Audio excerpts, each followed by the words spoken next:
మనకు SSC జీడీలోని central paramilitary forces అయిన CASF కావచ్చు, ఎస్ఎస్బి కావచ్చు, ఐటీబీపీ కావచ్చు, అస్సాం రైఫిల్స్ కావచ్చు, సిఆర్పిఎఫ్ కావచ్చు, బిఎస్ఎఫ్ కావచ్చు. వీటిలో ఏ ఫోర్స్కి శాలరీ అనేది ఎక్కువగా ఉంటుంది, ఏ ఫోర్స్కి శాలరీ అనేది తక్కువగా ఉంటుంది, అసలు శాలరీ అనేది ఎక్కువ రావడానికి రీజన్ ఏంటి, దానికి ఉన్న కారణాలు ఏంటి, ఈ వీడియోలో మనమైతే ఫుల్ ఇన్ఫర్మేషన్ అయితే తెలుసుకుందాం. ఎవరైతే ఫస్ట్ టైం మన ఛానల్ చూస్తున్నారో ఛానల్ అయితే సబ్స్క్రైబ్ చేసుకోండి ఫ్రెండ్స్. సో మనం ఇక లేట్ చేయకుండా వీడియోలోకి అయితే వెళ్ళిపోదాం. ఎస్ఎస్సి జీడీలో ఎక్కువ మంది లైక్ చేసే ఫోర్సు, అలాగే కట్ ఆఫ్ ఎక్కువగా ఉండే ఫోర్స్ ఏదైనా ఉందంటే అది CASF, central industrial security force. అసలు సిఏఎస్ఎఫ్ శాలరీ ఎంత వస్తుంది? అన్ని ఫోర్సెస్ ఏవైతే మిగతా ఫోర్సెస్ ఉన్నాయో ఆ ఫోర్సెస్తో మనం కంపేర్ చేస్తే సిఏఎస్ఎఫ్ అనేది శాలరీ అనేది కొద్దిగా తక్కువగా ఉంటుంది. మనకు బేసిక్ పే అనేది అన్ని ఫోర్సెస్ కూడా 7th పే కమిషన్ పాటుగా మనం చూసుకుంటే 21,700 21,700 నుంచి 69,000 వరకు మనకు శాలరీ అనేది బేసిక్ పే.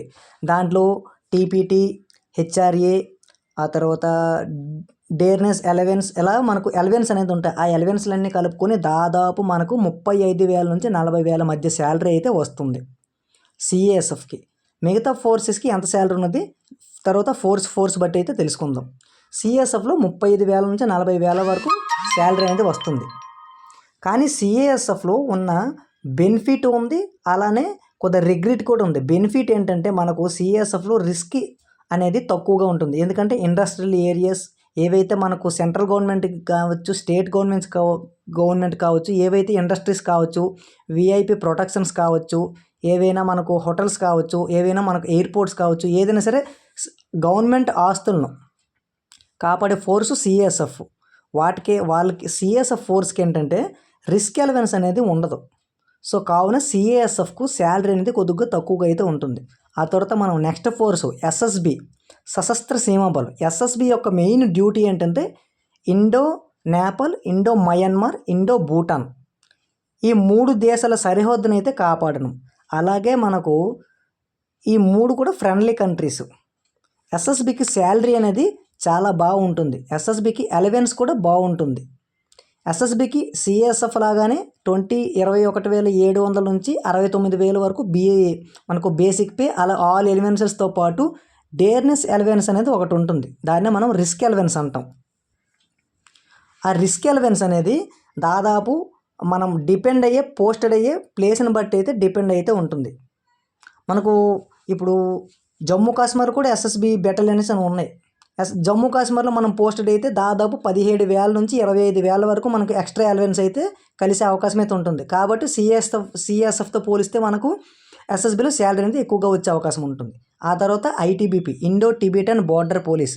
అసలు ఐటీబీపీ యొక్క నామం ఏంటంటే హెమ్వీర్ అంటారు. అంటే మంచు ప్రాంతంలో డ్యూటీ చేసే వ్యక్తి అని అర్థం.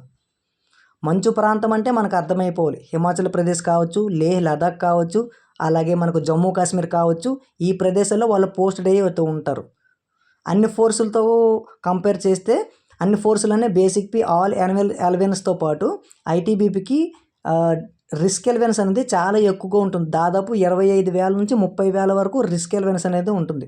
సో వాళ్ళకు దాదాపు శాలరీ అనేది 55,000 నుంచి 65,000 మధ్యన శాలరీ వచ్చే అవకాశం అయితే ఉంటుంది. నెక్స్ట్ ఫోర్స్ అనేది అస్సాం రైఫిల్స్. అస్సాం రైఫిల్స్ యొక్క మెయిన్ డ్యూటీ ఏంటంటే మనకి ఏవైతే 7 సిస్టర్స్, మిజోరం, నాగాల్యాండ్, అస్సాం, ఇలా మనకు 7 సిస్టర్స్ ఉన్నాయి కదా, ఆ 7 సిస్టర్స్లో మెయిన్ డ్యూటీ. ఆ తర్వాత జమ్మూ కాశ్మీర్లో 3 బెటాలియన్స్ ఉన్నాయి. సో అస్సాం రైఫిల్స్లో శాలరీ అనేది చాలా చాలా చాలా బాగుంటుంది. మనకు ఇండియన్ ఆర్మీలో ఏ విధంగా అయితే శాలరీస్ ఉంటుందో, అగ్నివీర్ కాకుండా రెగ్యులర్ క్యాడర్ ఇండియన్ ఆర్మీకి, అదేవిధంగా అస్సాం రైఫిల్స్ కూడా అదే శాలరీ అయితే ఉంటుంది. ఇంకొకటి మీకు తెలియకపోయిన విషయం ఏంటంటే అస్సాం రైఫిల్స్ యొక్క కమాండింగ్ ఆఫీసర్స్ కూడా ఇండియన్ ఆర్మీ వాళ్ళే ఉంటారు. అస్సాం రైఫిల్స్లో దాదాపు శాలరీ అనేది 65,000 నుంచి 70,000 మధ్య అవకాశం అయితే ఉంటుంది. మనం సర్వీస్ అనేది ఎక్స్టెండ్ అయ్యే కొద్దీ శాలరీ అనేది పెరిగే అవకాశం అయితే ఉంటుంది. నెక్స్ట్ ఫోర్స్ అనేది సిఆర్పిఎఫ్. సిఆర్పిఎఫ్ యొక్క శాలరీ అనేది చాలా చాలా చాలా బాగుంటుంది.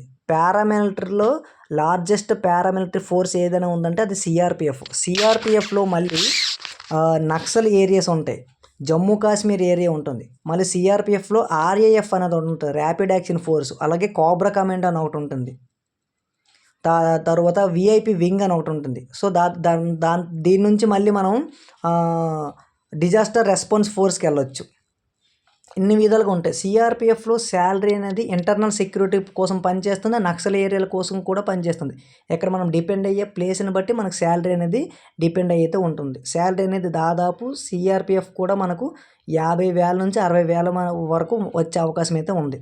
తర్వాత బిఎస్ఎఫ్ బార్డర్ సెక్యూరిటీ ఫోర్స్, దీని పేర్లోనే ఉంది. ఏదైతే మనకు ఇండియా పాకిస్తాన్ కావచ్చు, ఇండియా బంగ్లాదేశ్ కావచ్చు, ఇండియా చైనా కావచ్చు, ఏ బార్డర్స్ అయినా సరే మనకు బిఎస్ఎఫ్ అనేది గార్డింగ్ అయితే చేస్తుంది. అంటే బార్డర్ ఏరియాలో వీటిని అయితే మనకు బెటాలియన్స్ అనేవి ఉంటాయి. బిఎస్ఎఫ్లో శాలరీ అనేది దాదాపు 50,000 నుంచి 60,000 మధ్య అయితే వచ్చే అవకాశం అయితే ఉంటుంది. ఒక్క ఎక్సెప్టెన్స్ సిఏఎస్ఎఫ్ మినహాయించి మిగతా అన్ని ఫోర్సులకు కూడా శాలరీ అనేది చాలా చాలా చాలా బాగుంటుంది. అన్నింటికంటే ఎక్కువ శాలరీ వచ్చే ఫోర్స్ ఏదైనా ఉందంటే ఒకటి ఐటీబీపీ, దాని తర్వాత సిఆర్పిఎఫ్, దాని తర్వాత బిఎస్ఎఫ్, దాని తర్వాత అస్సాం రైఫిల్, దాని తర్వాత ఎస్ఎస్బి, లాస్ట్కి సిఐఎస్ఎఫ్ అయితే వస్తుంది.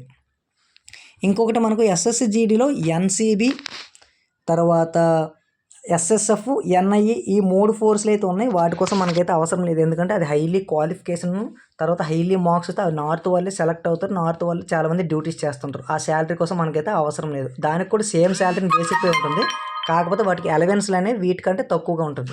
సో ఈ వీడియోలో మీకైతే ఫుల్ క్లారిటీ వచ్చింది అయితే అనుకుంటున్నాను. సో ఇంకా ఏదైనా ఇన్ఫర్మేషన్ కావాలంటే కింద కామెంట్ చేయండి, ఖచ్చితంగా రిప్లై ఇస్తాను. అలాగే ఇంకా ముందు రానున్న వీడియోస్లో మన ఛానల్లో మంచి కంటెంట్ అయితే చేయడానికి అయితే ట్రై చేస్తున్నాం. థ్యాంక్ యూ ఫ్రెండ్స్, జై హింద్.